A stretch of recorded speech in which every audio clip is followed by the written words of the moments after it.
Welcome to the Grace Church podcast.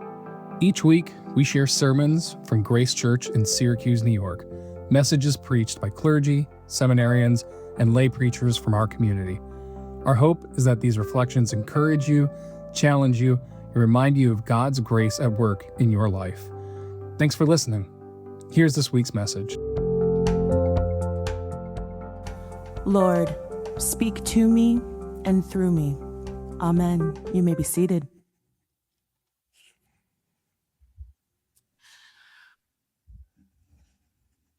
If my mother were alive today, she would tell you that I came out of the womb praising the Lord. And honestly, she wouldn't be exaggerating. Because no matter where I've been, no matter what church I've walked into or out of, one thing has always been true.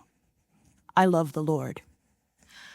Now the churches, they've been different.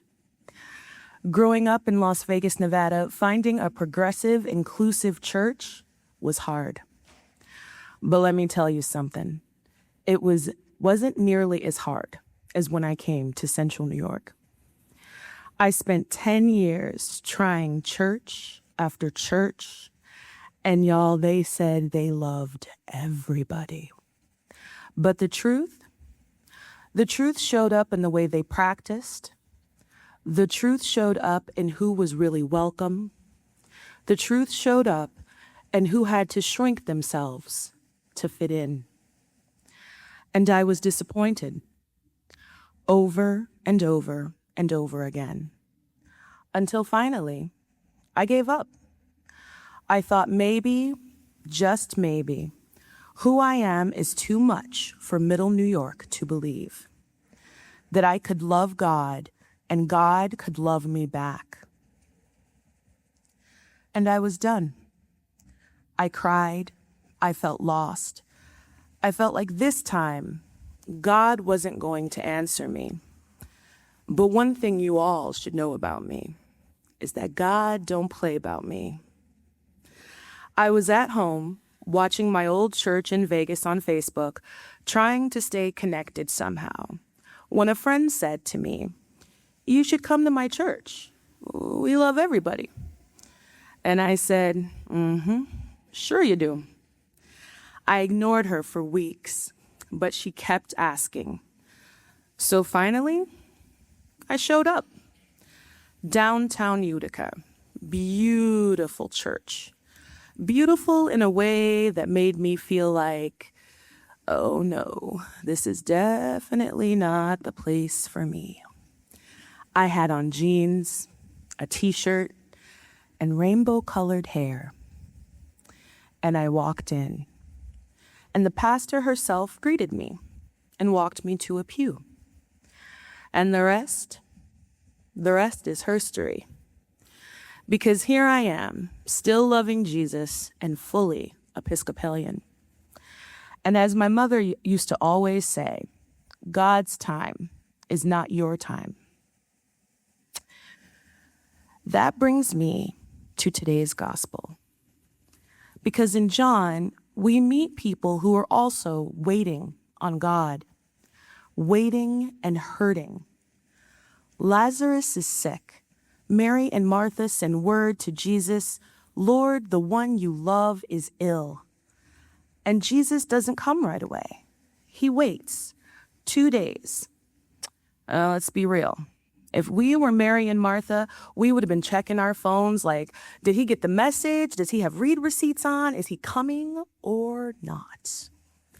Because when someone you love is suffering, you don't want theology. You want immediacy. But Jesus delays, and Lazarus dies. So when Jesus finally shows up, Martha meets him with that mix of faith and frustration we all know too well. "Lord, if you had been here, my brother would not have died." Translation, Jesus, where were you? And if we're honest, that's a question we've all asked. Where were you when I was crying? Where were you when I felt rejected? Where were you when I was ready to give up? Where were you when I stopped believing you would show up for me? And Jesus doesn't give her an explanation. He gives her a revelation. I am the resurrection and the life. Not I will be, not one day. I am. Right here, right now, in the middle of your grief. Then Mary comes and says the exact same thing. Lord, if you had been here. And what does Jesus do? He doesn't correct her. He doesn't preach at her. He weeps. Jesus weeps. Because our God is not distant from our pain. Our God is not standing far off saying, everything happens for a reason. No. Our God stands at the tomb with us and cries. But then Jesus moves. He goes to the tomb and he says, take away the stone. And poor Martha, bless her heart, she says, Lord, by now there's a stench. In other words, Jesus, it's too late. It's too far gone. The situation is dead. And isn't that the way we say? The relationship is too far gone. The grief is too deep. This rejection changed me too much.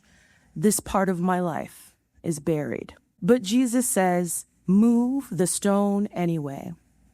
And then he calls out, Lazarus, come out. And the man who was dead walks out, still wrapped, still bound, alive, but not yet free. And Jesus says something that I think we don't talk about enough. Unbind him and let him go. Because resurrection is not just about coming back to life.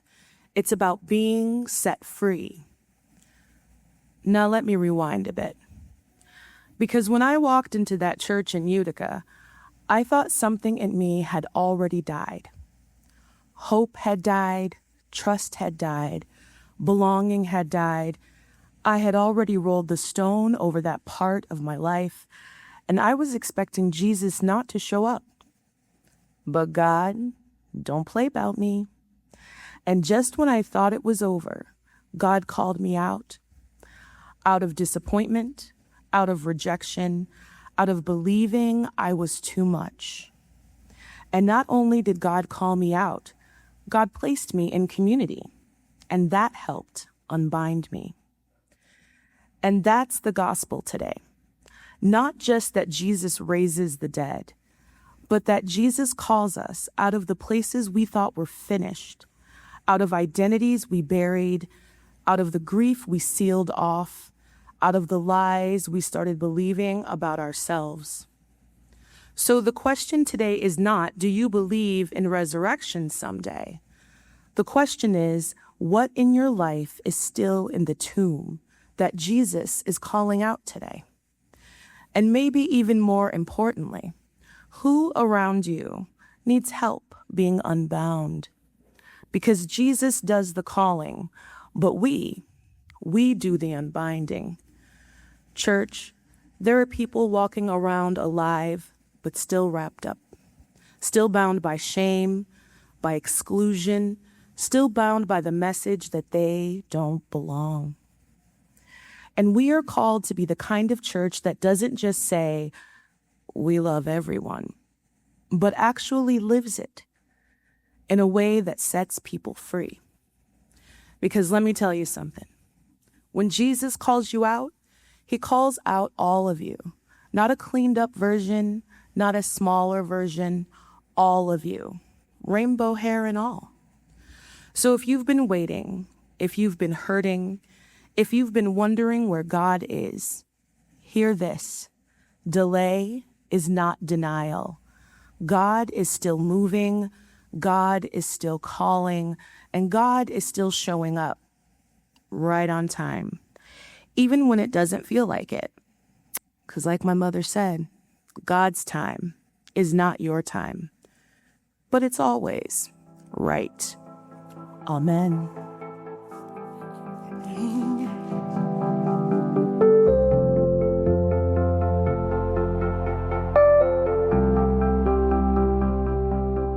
Thanks so much for listening to the Grace Church podcast. If you'd like to learn more about our community or join us for worship on Sunday morning, we'd love to welcome you. You can find more information at gracesyracuse.org.